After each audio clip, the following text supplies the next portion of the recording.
Hello बच्चों, let's read the question. The extra hard sound murmur or hiss is heard when the options given are A. Blood leak from the right atrium to left atrium through foramen of ovale. B. Damage occurs to the heart walls. C. Pulmonary arteries are blocked. D. Blood from left ventricle leak to right ventricle. All right. So students, इस question को solve करने के लिए जो की concept हमें पता होना चाहिए, की कंसेप्ट जो हमें पता होना चाहिए वो हमें पता होना चाहिए कि हमें हर्ट साउंड के बारे में क्या होनी चाहिए, नॉलेज होनी चाहिए. Heart sounds.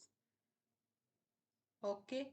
जब हर्ट साउंड देखे तो स्टूडेंट्स हमारी दो क्लासिकल साउंड्स होती हैं, उनको हम कहते हैं लब. जो फर्स्ट साउंड होती है lub, in second sound is dub. Lub students हमारी फर्स्ट साउंड होती है. ये क्या होती है? First sound. And dub is our second sound. Okay students, जो लब साउंड होती है ये होती है प्रोलॉन्ग्ड एंड वीक.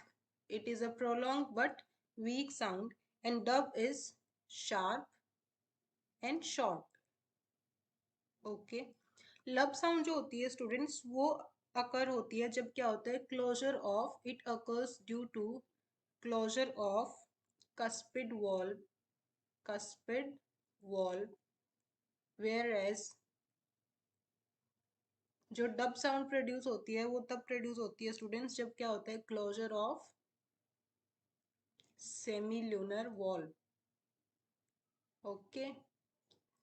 तो स्टूडेंट्स, जो ये सेमील्यूनर वॉल्व होते हैं हमारे, जो डब साउंड प्रोड्यूस करते हैं, जब ये इंजर्ड हो जाते हैं स्टूडेंट्स, तो हमारी एक साउंड हमें सुनने को मिलती है.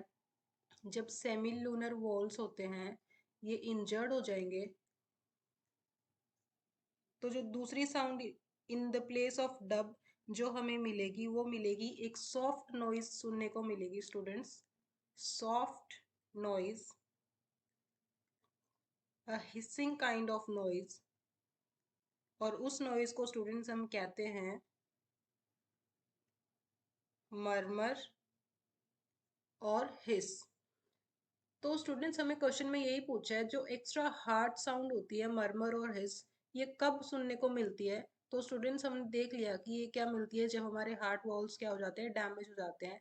सो the right answer for the above question will be option B, that is damage occurs to the heart walls. I hope you understood it well. All the best.